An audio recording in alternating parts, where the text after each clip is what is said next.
যে আমরা দেখেছিলাম, মানে শুনেছি প্রায় এই জামাত সরকার গঠন করে, কিন্তু 2000 বিএনপি সরকার গঠন করেছে। মানুষের কাছে এতই প্রত্যেক বিএনপি, সেই বিএনপি যদি এবার কোনো কারণে পথ হারিয়ে ফেলে, তাহলে সেটা কিন্তু দুর্ভাগ্যের এবং চরম দুর্ভাগ্য হয়। কবুতরের পালকের মতো হালকা, আর কিছু কিছু মৃত্যু হিমালয় পর্বতের চেয়েও ভারী। এই বক্তব্য দিয়েই অনেক কথা বলা যায়। কবি নজরুল লিখেছিলেন, এ বিশ্বে যাহা কিছু চিরকল্যাণকর, অর্ধেক তার করিয়াছে নারী, অর্ধেক তার নর। বাংলাদেশে যা কিছু চিরকল্যাণকর, অর্ধেক কিছু তার করিয়েছে এই দেশের জনগণ, কিছু করেছে জিয়া, আর বাকি অংশটুকুই করেছে জিয়া পরিবার। বাস্তবতা হলো তাই। জিয়াউর রহমান জন্মগ্রহণ না করলে, জিয়াউর রহমান স্বাধীনতা ঘোষণা না করলে, এবং জিয়াউর রহমান যদি দেশের দায়িত্ব না নিতেন, এই বাংলাদেশ টিকে থাকতো কিনা এটা বিরাট প্রশ্ন হয়ে থাকতো এখন আমার কাছে, সকলের কাছে আমার মনে হয়। আমরা দুর্ভিক্ষ দেখেছি, আমরা লক্ষ্মীহীন অত্যাচার দেখেছি, আমরা বাকশাল দেখেছি। দুর্ভিক্ষপীড়িত একটা দেশকে মাত্র 3 বছরের মধ্যে স্বাবলম্বী করেছেন, এবং সেই স্বাবলম্বী করে নেয় শুধু অর্থনৈতিকভাবে এবং খাদ্যের স্বয়ংসম্পূর্ণ করে দেশে এক্সপোর্ট করেছেন জিয়াউর রহমান। লক্ষ্মীহীনের অত্যাচার থেকে বের করে নিয়ে আসছেন যে লোকটা, তার নাম জিয়াউর রহমান। দেশে গণতন্ত্রহীনতার পথ থেকে বের করে নিয়ে আসছেন জিয়াউর রহমান। তার সামনে কতটুকু এগোর পর বন্ধ হয়ে গেছে, এবং তারপর একটা দীর্ঘ সময় আমার পাড়ি দিয়ে একজন বিধবা নারীর নেতৃত্বে 2টি শিশু সন্তান নিয়ে যিনি রাজপথে নেমেছেন, তিনি হলেন খালেদা জিয়া। এদেশে গণতন্ত্রের মুক্তি দিয়েই শুধু ক্ষান্ত হননি, এদেশের মানুষের সকল পর্যায়ে গণতন্ত্র প্রাতিষ্ঠানিক রূপ দেওয়ার জন্য তিনি এই বাংলাদেশে প্রথম, মানে আমাদের যে আইন পাশ করেছিলেন, আপনাদের সকলের মনে আছে, তত্ত্বাবধায়ক সরকার আইন, এবং বিশ্বে এটা বহু দেশ পালন করে এখন। আমাদের এই আইন যখন তৈরি করা হয় গণতন্ত্রের স্বার্থে, তখন এর পরবর্তীতে শেখ হাসিনাকে অনেকবার বলেছে এটা আমার ব্রেইন সেল, এটা আপনি এক্সপোর্ট করতে পারি। আপনারা শুনছেন সবাই, ক্লিন্টনের কাছে এই বলেছিলেন, কিন্তু বাস্তবতা হলো এটা করেছেন বেগম খালেদা জিয়া। এই দেশের মানুষকে নিজের পরিচয়ে পরিচিত হওয়ার জন্য যে কাজ, তা করেছেন বেগম খালেদা জিয়া। যে কারণে তিনি বারবার বলেছেন, বিদেশে আমার কোনো বন্ধু নেই, এই দেশের মাটি দিতে জন্ম। একটি পরিবার, 2টি পরিবার, আমি একটু বক্তৃতা দিয়েছিলাম পার্লামেন্ট, 2টি পরিবার যদি আলাদা করেন, প্রত্যাবর্তন দিবস সকলের আছে। শেখ মুজিব প্রত্যাবর্তন করেছে, জয় প্রত্যাবর্তন করেছে, শেখ হাসিনা প্রত্যাবর্তন করেছে। দেখবেন আমাদের কোনো প্রত্যাবর্তন ছিল না, আমাদের বিপদগ্রস্ত হয়ে ঝামেলা করেছি, কিন্তু এই প্রত্যাবর্তন করেছে ওই ফ্যামিলির কোনো রুট এইখানে আর নেই, একেবারে রুটই।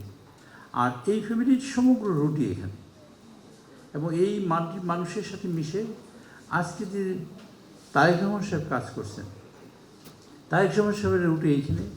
বিদেশে থাকছেন, ভালো থাকতে পারতেন, চিকিৎসার জন্য বিদেশে গিয়ে ভালো থাকার সুযোগ থাকা সত্ত্বেও তিনি বাংলাদেশে এসেছেন। তিনি একটা চেয়ার দেখিয়ে বলেছেন, অত্যন্ত আগুন চালানোর চেয়ার, দায়িত্বশীলতার চেয়ার। এখানে বসে পপুলার বা কোনো কথা বলা যায় না, দায়িত্বশীলতার কথা বলতে হলে এখানে বসে যদি বলি, তাহলে সেটা খুবই কষ্টের চেয়ার, কষ্টকর চেয়ার। উনি প্রত্যেকটা সেকেন্ড, প্রত্যেকটা মুহূর্ত অনেক কষ্ট করে কাটানি দেশের মানুষের জন্য, দেশের কল্যাণের জন্য। একটা কথা খুব বলতেই হয়, সেটা হলো সাংস্কৃতিক জগতে আমাদের বিচরণ খুবই নগণ্য, জাতীয়তাবাদী শক্তি খুবই দুর্বল।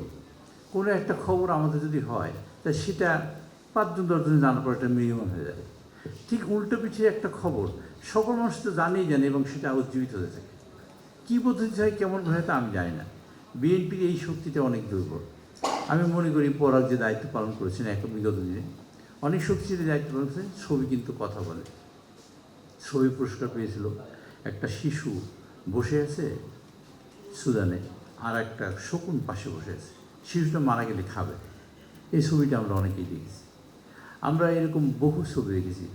আমরা বিশ্ববিখ্যাত মানুষের ছবি দেখেছি, বাংলাদেশের প্রখ্যাত মানুষ জয়নুদ্দিনের ছবি দেখেছি।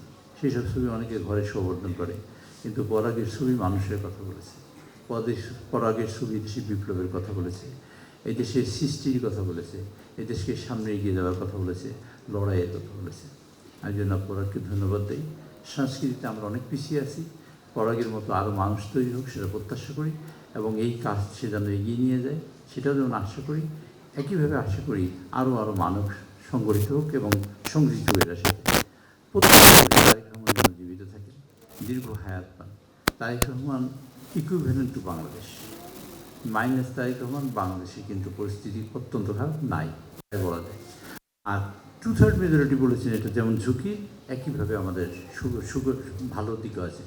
যে ঝুঁকির দিকটা যেমন আছে, ভালো দিকটা তেমন বেশি আছে। আমরা যদি সত্যি সত্যি বিশ্বাস করি, যে আমরা দেখেছিলাম, মানে শুনেছি প্রায় এই জামাত সরকার গঠন করবে, কিন্তু 2/3 মেজরিটি বিএনপি সরকার গঠন করেছে। মানুষের কাছে এতই প্রত্যেক বিএনপি, সেই বিএনপি যদি এবার কোনো কারণে পথ হারিয়ে ফেলে, তাহলে সেটা কিন্তু দুর্ভাগ্যের এবং চরম দুর্ভাগ্য হবে।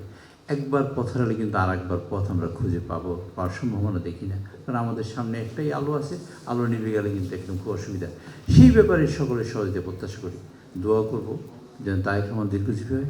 প্রত্যাশা করব তারেক রহমান যেসব প্রোগ্রাম নেন, সেই সব প্রোগ্রাম যেন বাস্তবায়ন করতে আমরা সবাই এগিয়ে আসি।